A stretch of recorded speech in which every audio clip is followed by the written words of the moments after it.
болған оқиға. Дию болған ба? Келін боп түскеніме 5 күн өтпей күйеуімді соғысқа кетті, деп бастады әңгімесін Күлтай апай. Бұл 1943 жылдың шілдесі болатын. Үйде атам мен енем үшеуміз ғана едік. Күн бесіннен ауа бере 2-3 аттылы кісі келіп тоқтады. Қонақтарға шай беріп, өрістен мал әкеліп бата сұрап, үйтіп біткенше күнде ұясына қарай жылжи берді. Енем ішек-қарынмен айналысып жатқанда, мен су әкеле қояйын деп сайға түстім. Отырған жеріміз Құлансаздың терістігіндегі Қажау жайлауы болатын.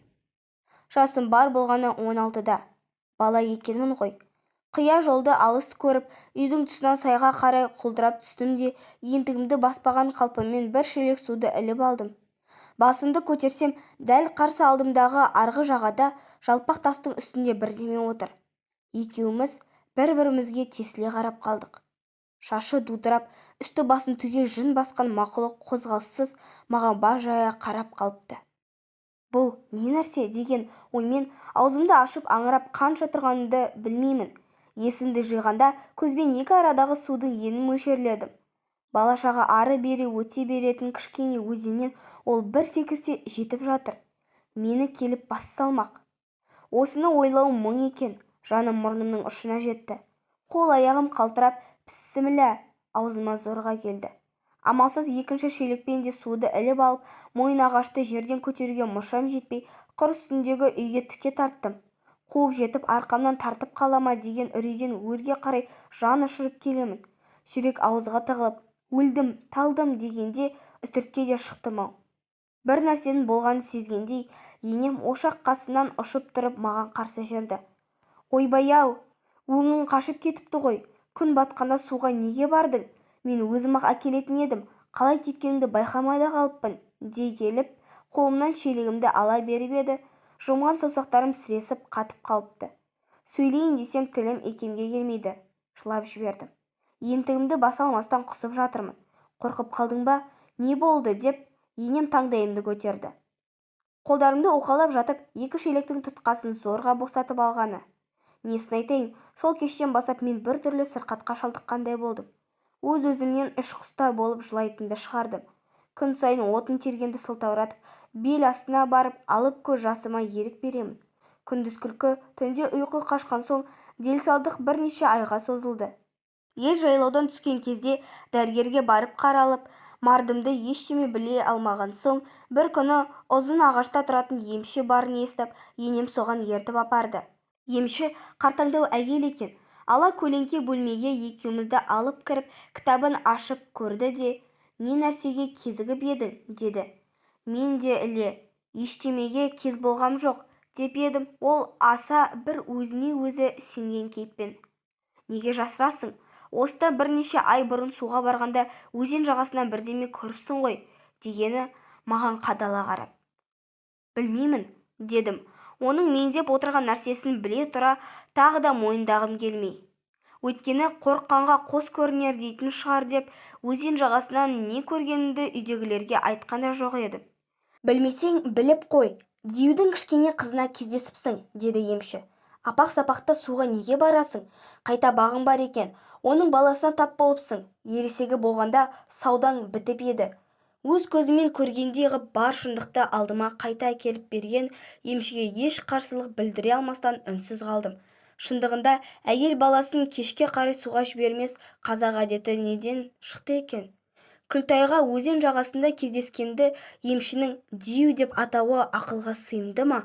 Олай болса сол Дию деп жүргенінің өзі не? Кісі білімі жетіп түсіндіре алмас таңғажайып құбылыс иелеріне қоса, Дию сөзімен де біз халық прозасынан таныспыз. Өткенімізге үңіліп, барына талдай қарасақ, қазақ аңыз әңгімелерінде ғана емес, бүкіл Шығыс пен Орта Азия, Кавказ халықтарының эпикалық жырлары мен новелла хикаяларында Диюға қатысты уақиғалар аз кездеспейді. Оның көбінде ержүрек батырлардың орман ішінде немесе тау шатқалдарында Диюмен жекпе-жекке түсетін сәттері бар. Адамды меншіктеген аймағына жолатпасқа зор күшпен қарсы тұрған сол Диюлардың жұрнағы бүгінде артына шам алып түссек те ұстатпай жүрген қар адамы емес пе? Бізді бұндай ойға келуге мәжбүр еткен бірнеше себептер бар. Қар адамы ізін бірінші рет қарлы тауда альпинистерге көрсетіп, сол атқа ие болғанмен, олар әр жерден-ақ кездесе береді. Кейде оны неандерталец немесе жабайы адам деп те атайды. Кейінгі кезде кейбір зерттеушілер оған гуманоид деген таңбаны да жапсырып жүр. Ғалымдар адамды ең жас биологиялық түрге жатқыза тұра, сол адаммен қатар өмір сүріп келе жатқан екі аяқты деп қар адамын, неандерталецті айтады. Қар адамында кейбір сығандар мен өзге де сиқырлы күш иелері сияқты кісіге оймен әсер ете алар қабілеттің барына зерттеушілердің көзі жеткелі қашан. Мысалы, құралайды көзге атқан талай аңшы тайга ішінде қар адамын қанша рет нысанға алып ізіне түссе де бірде-біріне оқ дарыта алмағаны аян.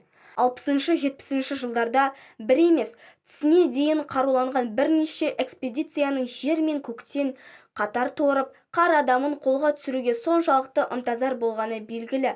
Бірақ әртүрлі алып қашпа сөзден артық оның да ғылымға не бергені белгісіз. Қар адамымен кездескен сәтте өзге бір дүниеге тап келгендей кісі бағытынан ажырап, өз ойын өзі билей алмай әлек боп қалатыны да анық. Ал оның түрінің өзгешелігі мен денесінің ірілігіне қарамастан, хайуанның өзі қалаған мезгілдерінде кез болсаң, көңіл күйіңде ауыр із қалдырмайды десе де, көргендердің сипаттауынша оның түк басқан еңзедердей денесі, иыққа мойынсыз қонған басы мен қып-қызыл боп от шашқан көздері жүрек жұтқан жанды да алғашқыда бір селк еткізбей қоймас-ау. Тайга ішіндегі ағаш дайындау алаңынан табылды деп жүрген ұзындығы 40 см, ені 18 см жалаң аяқтың ізі қар адамынікі екені рас болса, иесінің мөлшерін соның өзі ақ жақсы танып тұрғандай. Жалпы қолымыз жеткен мәліметтерді саралап көрсек, қар адамын мүлде жойылып кетуден сақтап жүрген олардың бойындағы бізге беймәлім күштер құдіреті деген қорытынды шығады. Ілізде түр өзгеріске түсер, немесе көзге көрінбей жоқ болып кете алар сондай сиқырлығы болмаса, жер мен көктен қатар торып жүргенде даланың бөкендерінше баудай түсірген болар едік. Тілсіз мақұлыққа жаны ашыған құдірет, ақыл иесі де тани бермес керемет қорғаныстық қабілет берген екен оларға.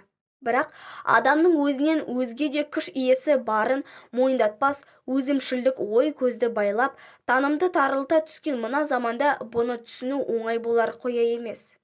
Бірақ адамның өзінен өзге де күш иесі барын мойындатпас өзімшілдік ой көзді байлап, танымды тарылта түскен мына заманда бұны түсіну оңай бола қояр ма екен? Сонымен көне қазақ сахарасында жас қыздар мен келіндерді кешке қарай суға жібермеу әдеті негізінен мынандай екі себепке байланысты болса керек.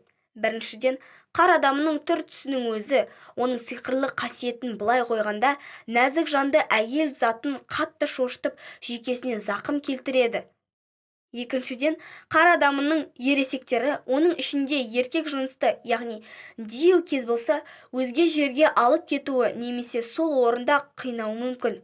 Өмірде ондай да уақиғалар аз болмаған. Мысалы, орманға таяу орналасқан орыс деревнясында мұғалімдік жұмысқа келген қызды түнде үсті басын түк басқан еңгезердей біреудің май шамның жарығында келіп мазалағаны Быкованың жазғандарында белгілі. Ал енді бір жағынан орыстардың домовой деп жүргендері табиғаттың шырқы бұзылмаған көне кездерде орман тоғайға жақын тұрған деревнялардың үйлеріндегі шатыры мен еден астына үйір болған сол қар адамының кейбіреуі емес пе? Біз сияқты ауа райына қарап киім ауыстырып отырар айласы болмаған соң да қар адамы ыстық, құрғақ даладан гөрі қалың тоғай, орманды салқын алқап пен тау шатқалын жағалайтыны сөзсіз. Қар адамы ақыл иесінің пиғылын жақсы түсінгендіктен де одан алыс болуды қалайды. Адаммен қатар ғұмыр кешсе де, мүмкін олар жер бетіне бізден де бұрын ие болған шығар. Психологиялық жағынан да, физикалық әрекетке қатысты да пендемен мүлдем сыйымсыз. Олар біздің табиғатқа деген көзсіздігіміз бен өзге жан иесіне қатысты ойпауыт әрекетімізден шошынып, жасырын жүруге мәжбүр болған.